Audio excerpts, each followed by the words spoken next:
This is a subject very dear to me. Me and all my brethren are obviously the most noble and gorgeous of all of the Earth's creatures, being, of course, wolves. Unfortunately, it seems that anime didn't get the memo, and thus it's my duty as the representative of all wolves to educate you on this grave injustice. The other wolves strictly don't know this, so I'd appreciate if you didn't go to your nearest isolated woodland, or worse yet, zoos, aka wolf jail, and tell them. If any wolf for the record tries to tell you that they are not in fact in prison if they are in a zoo, they are lying and they are guilty. Was I part of a witness protection program that put other wolves in the slammer? No, who told you that? What are you, some kind of rat? Get back here! What the fuck do you think you're going? I just want to talk, I just want to talk. I just want to talk. I just want to talk. Get back here! Get fucking back here! I just want to talk. I just want to talk. Wolves in anime are a mixed bag. We have occasionally great representations, dangerous godlike beings as we should be. Other times, not so much. Let's get the big one out the way. Stop trying to shag us. It doesn't matter how human-like you make the wolf woman or man. Stop it. Obviously, fox girls also have the same problem, so I think it's the whole Canidae family. Cat girls also receive similar treatment, but they are gross, and they are disgusting, and they smell like piss. Look, is it weird for me on one hand to say that we don't want the shagging, but also to disparage our competition on that front? Yeah, it's nice to have the attention, we just don't want it. Speaking of smelling like piss, I have a great idea for a wolf energy drink flavour I call Wolf Piss, made from 80% wolf piss concentrate and a touch of ginger. So put me in touch if anyone knows them, I'm sure it will sell great. I have a large gripe with harems, specifically isekai harems, as there always has to be some kind of beast girl. Biologically, we have a few issues, as animal genitalia is somewhat different to human, and I don't think I need to go into any more detail. I once tried to use the Wolf Propaganda Ministry to spread misinformation, which for the record used to be my drag name. I sent flyers around isekai worlds explaining how beast girls have spiked barbs in their hoo-has, but unfortunately most isekai protagonists can't read, so it had no effect. The order of harem members is very important, so I'd at very least hope that the beast girl or man is the main love interest. As abominable as it is to imagine, I'd at least want the wolf girl to be the number one choice. If you're a beast girl and you're the fourth choice in the harem outskirts, I'd rather shoot them with a sniper, as the species simply can't bear the shame. The largest travesty, though, is the rate at which wolves are killed by anime protagonists. I run a number of charities to help bring awareness to this issue. Wolves are for some reason the benchmark for an isekai protagonist's first power-up. A pack of wolves, you see, is certain death to most lone adventurers, but not for a well-placed strike that sends the rest scurrying. Just to be clear, wolves do not run away, we merely retreat, and it's very, very different. When the MC gets that first power boost, they have a scene where they're like, oh no, a pack of wolves, and then they're like, oh yeah, I'm a magical boy, and then soundly defeat the wolves with bullshit magical powers. Usually taking our teeth and hides as a trophy, which they then give to some receptionist who deals solely in the carcass of the brutally killed. It's fucking barbaric. Even I don't do that.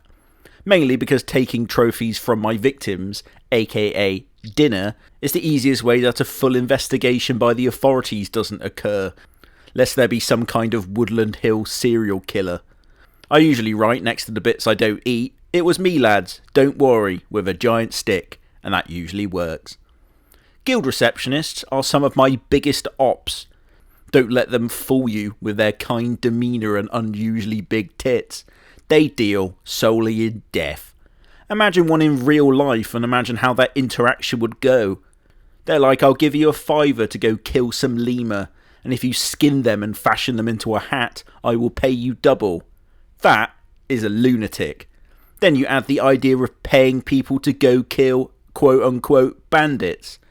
By what metrics are they bandits? We're never told. The protagonist just believes them like a colossal fucking dipshit. If someone was like, hey, go kill this bandit, I'd at least want a dossier first, detailing all of their alleged crimes with witnesses and such. What if they're just targeting their rival receptionists? That would be a great idea for an anime though. They put up quests of wolf slaying all the time, so I sneak into the guild, take pictures of their fat heads and PVA glue it on top of the wanted poster, dooming them to death. By defeating the wolves, they prove that they are a grade up from a normal person. If one of these protagonists thought that they could run up on me, they must be fucking joking. They'd strike my after image like Naruto as I activate my wolf railgun from a nearby bunker, or alternatively, spray them like a naughty cat. It's for the reason of wolf deaths that I decided to devote much of my time to slime rights campaigning. Being the first being to be killed in the isekai world, a slime is all that's between wolves and extinction. If the last slime is killed off, then the wolves will have to go first, because it's law in anime that the MC kills more living creature than Monsanto in Vietnam. I don't think it will last long. Slimes were first targeted thanks to Dragon Quest, which to be fair, I'd kill this thing with a bat if I saw it. Then forevermore it became slimes that represent the very weakest creature, and hence reincarnated as a slime being a joke. Side note, but whoever gave the slime a woman's body, coward. There's plenty of people out there who diddle a slime. I think I'm wonderful for being so selfless and humble, supporting the slimes. Speaking of self-aggrandization, another one of Wolf's neurodivergent side quests. I always knew that Michael Jackson was the king of pop, but specifically, he just called himself that. I thought he earned that title by winning a poll or something. No, he just decided he was the king of pop one day, and everyone was like, oh, alright then. Therefore I have decided to proclaim myself the king of YouTube, or at least the archdeacon of anime. I haven't decided yet. There is of course many shows that include wolves, so I'm going to review a few depictions and let you know how accurate they are. But first, the Wolf Comment Corner.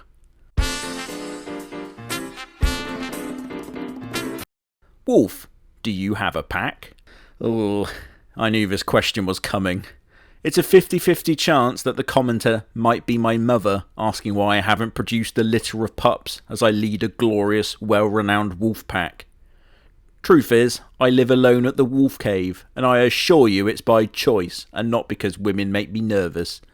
I play a perilous game of committing mischief worldwide, and it'll be far too dangerous to bring a family up in that environment. Maybe there was a wolf in the past that I could have seen myself with, imagining a future, but sweet Bianca went missing sometime in the early years of Charlemagne's reign, and I never heard from her again. Ooh, we have another question. Was it perhaps you that ate the apple from the tree and doomed all of mankind? I have a theory that you thought it was a cream egg and gobbled it. An excellent theory, but alas, incorrect. I was trapped in the wolf cave for this event, so thus I am innocent. As originally, the apple of temptation was actually supposed to be a large meat platter, which I subsequently ate, and because God didn't defrost the rest of the meat, he had to swap it to an apple because it was all he had left. He then trapped me in my cave, and the rest is history. The rest was all Eve. I did tell her that the apple would be great for her skin, so I'm not entirely blameless. There's a bit of confusion here, as people believe the snake did something wrong and tempted Eve into taking the apple, but no, it was me. Here's a little reenactment of how this all went. Whom tempted Eve with the apple of knowledge? It was him.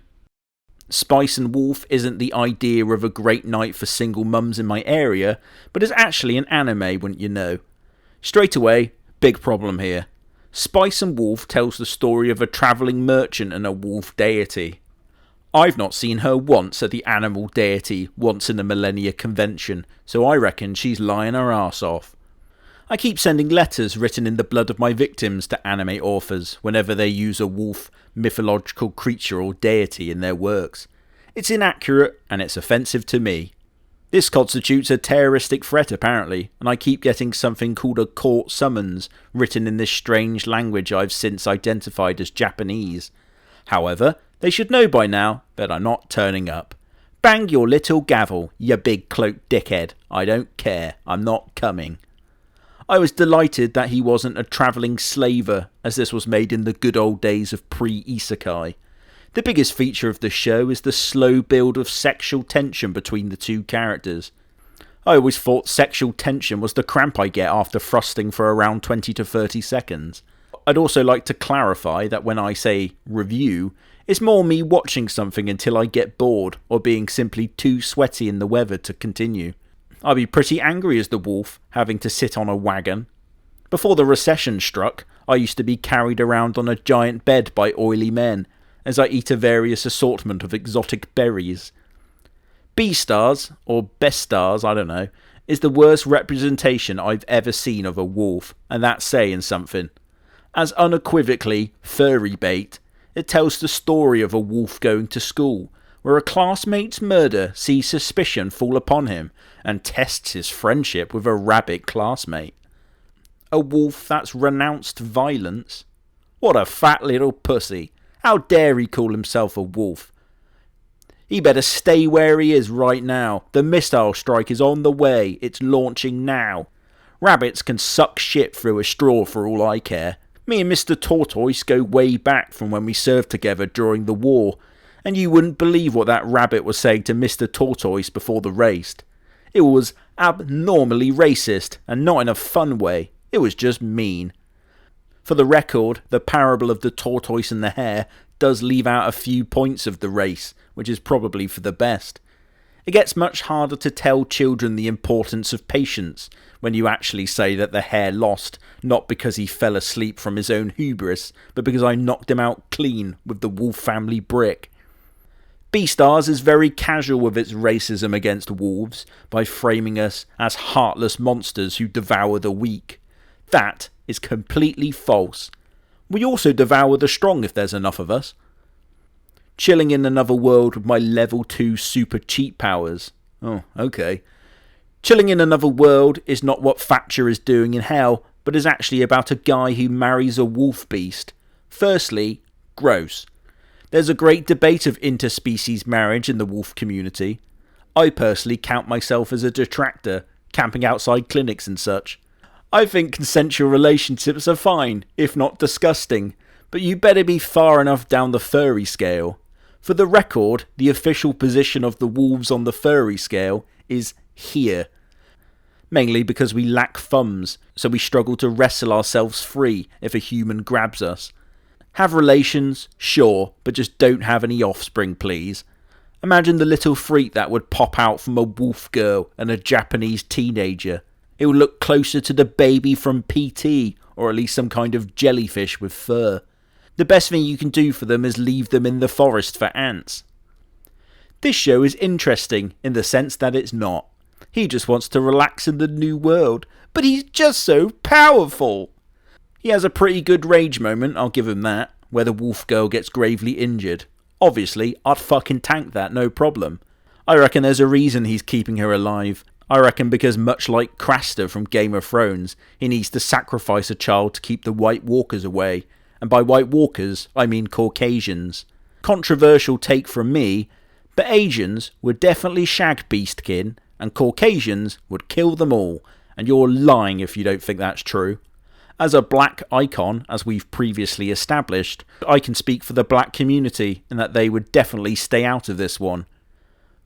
Wolf, how are you a black icon despite not being black?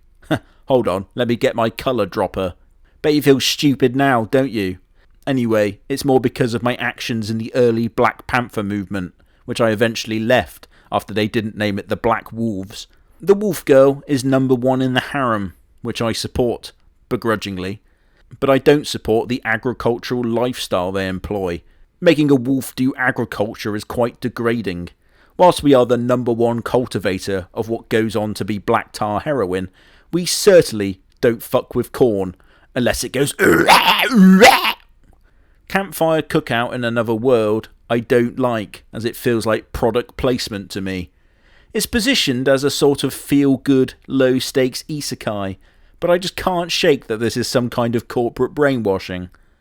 I understand that cooking for these backwards cretins and giving them flavours as yet to be invented is a fun premise, albeit extremely reckless. If you gave an isekai peasant a curly whirly, it would be fatal. They are not attuned to our palates after living a life on a combination of gruel and twigs. The wolf here is large, majestic, and ravenous for treats, so it's the only accurate representation so far. Silver Fang. Now we're fucking talking.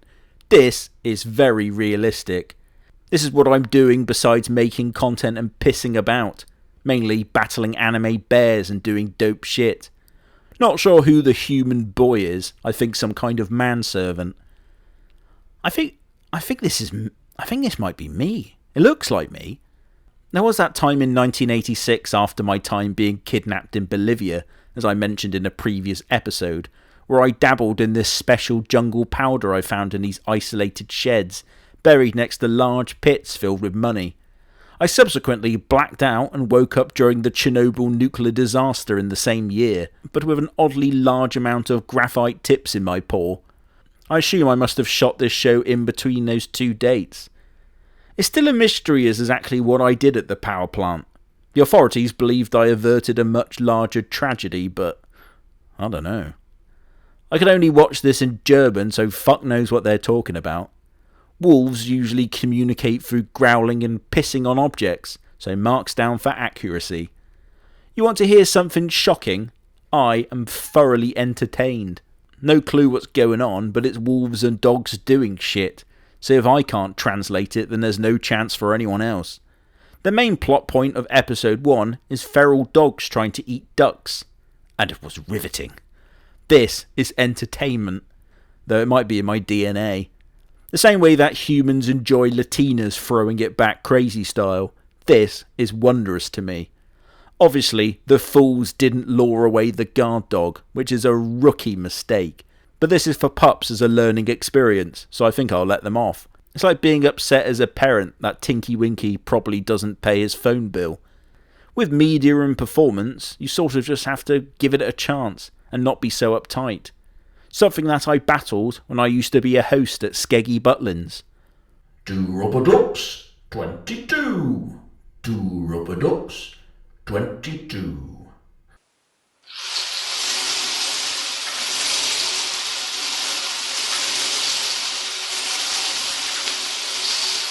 Up next, Aye Captain 11. Aye Captain number 11. Bingo! Bingo! Oh, look who it is, it's Linda! 2 days in a row, you cheating bitch. Was this episode light on anime content? Yes, a little. But I decided that yapping is what I'm good at. Oh, what's this? An advert? I hope it's not one of those charity adverts that make you feel really guilty. Right now, there's a slime in need of your help. Left to the mercy of the elements, disease, and, worse still, Japanese teenage boys. If you sponsor Slime today, you can not only spare them from certain death, but also line my pockets. Please call 0800 Make Me Rich. That's 0800 Make Me Rich. Call now and receive a note from your slime that's not written by a wolf pretending to be a slime. A message such as this: thank you, sponsor Slime today. True story, by the way, before I fade out into the darkness, but I saw one of those sponsor an African child adverts and I managed to convince my dad that I wanted to help. He donated it and continued it for almost 2 decades on a direct debit, probably helping many children receive medical and nutritious care. Why did I ask my dad to do this? I thought that if I did, then they'd stop having such long adverts on my fucking cartoons. I'm trying to watch Power Rangers, not look at babies with flies landing on their eyeballs. What the fuck? I'm here for Megazords, not poverty. Anyway, it's time to fade out now. Bye.